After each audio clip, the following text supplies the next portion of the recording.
Well, hello there, and welcome to my podcast. This is Melissa Snow, and let's just jump right into the spooky stories.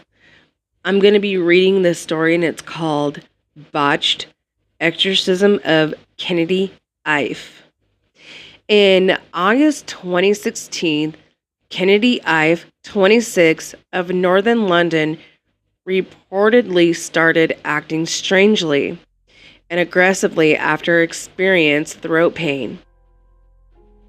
Before his family restrained him to be in bed using a cable ties and excessive force, he allegedly bit his father, threatened to cut off his own beep, beep, beep, beep. Yeah, you know what I'm saying.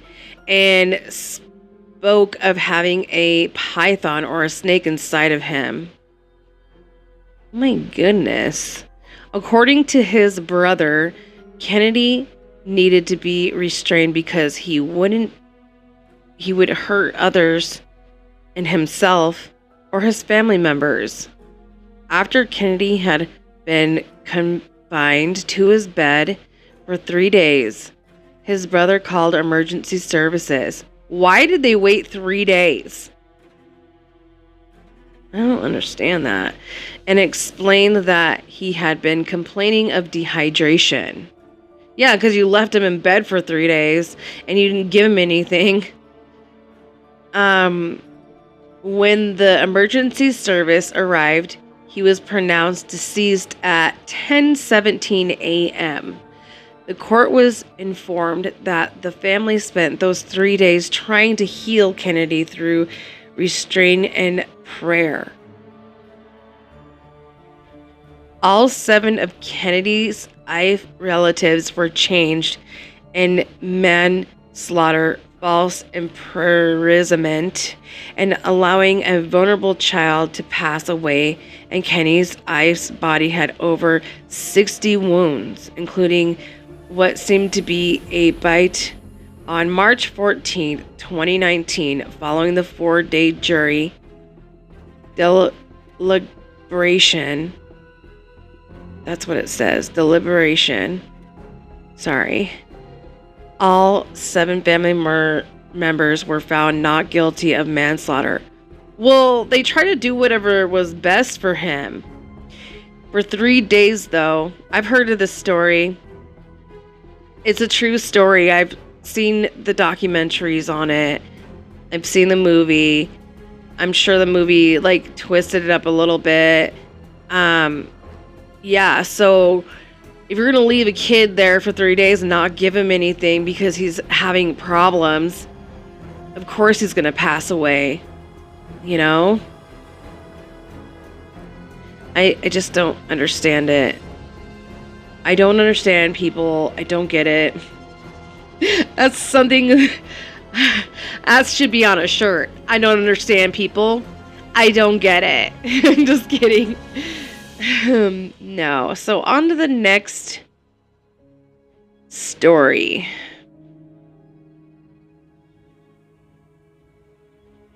"30 Chicago Tylenol murders." Tylenol. In September 1982, a 12-year-old girl in Chicago passed away shortly after taking an extra-strength Tylenol. Wow. Another man passed away in the hospital the same day after taking the same medication. 2 of his family members came after. During the following few weeks, more seemingly healthy individuals pushed to the hospital have perished too after getting there. The only thing they had in common was that they had taken extra strength Tylenol just before they passed away. That's scary. Oh my God. It was found that several of the extra strength Tylenol, this is a true story because I've seen it on a documentary too on TV or whatever, and we're now reading it. pills had been poisoned with potassium cyanide. Potassium cyanide!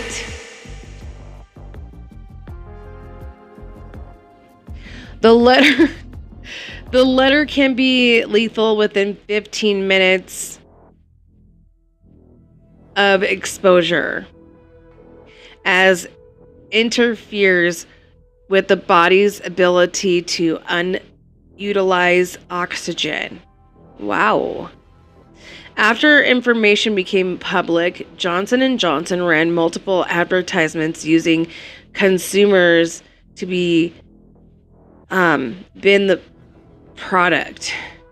The company quickly developed a triple-scaled package that would deter tampering. The original potassium resulted the 7 demise, while subsequently Copycat Act resulted in several further fatalities. According to the Time report of 1982, officials from the Food and Drug Administration speculated the responsible person that had purchased extra straight Tylenol capsules from the retailer, adding cyanide and read half of the capsule, sealed the bottle, and then smuggled them back into the shelves of the pharmacies and the supermarkets. No one has charged to over-the-counter drugs packaging and creation of federal anti-tampering regulations. You know, it's already hard enough to open medication bottles, and it's really hard to open a Tylenol bottle. So I get it. I get it. They probably used to be where they can be easily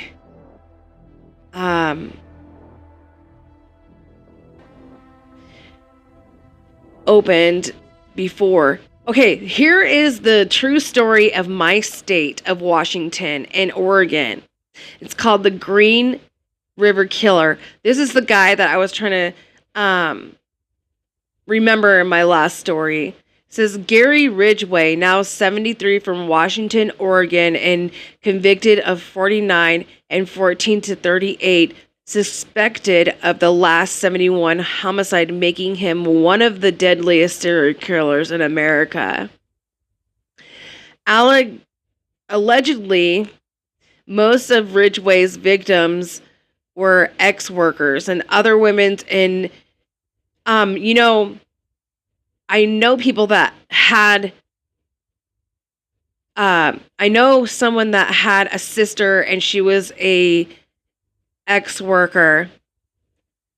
And I've been over in this area where he has done this to women because it's a really common place over in Washington State, because you pass through it all the time, and it used to be full of trees and fields and all that stuff, and it was a dirt piles and stuff. But now it's still kind of like that, but they developed that situation over there, and yeah. So every time anyone goes over there, they talk about this. After the first victims, Ridgway, were discovered in the Green River, the press gave him his moniker of the Green River Killer. He would often strangle his victims and dump their bodies in forests and overgrown areas in King County. He frequently went back to the bodies to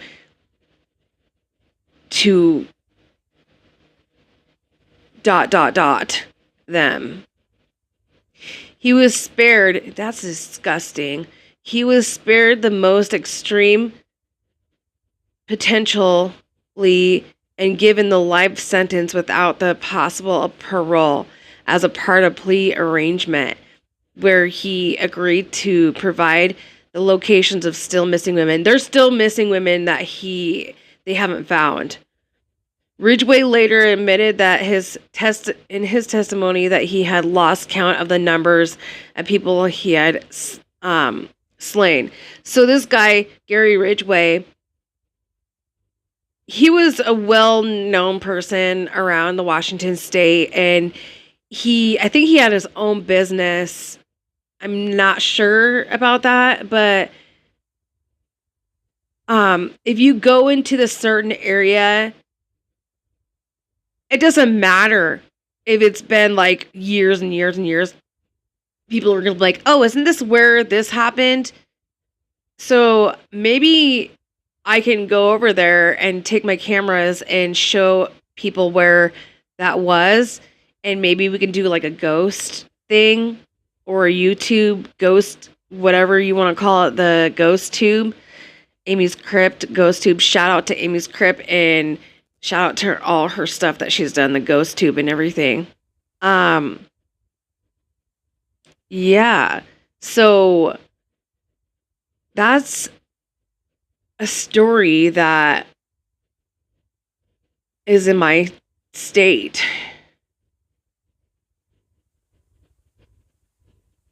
Okay. This one is Horror Behind the Walls. In 2015, Brestius family in Auburn, Pennsylvania, wanted... Okay, I'm going to have to let you guys go. Till next time. Sorry for starting this, but my phone or camera, not my phone, but my camera is dying for the first time since I've had it. So I'm going to have to come back another time. Thank you. Bye. Have a great day. Peace out, guys.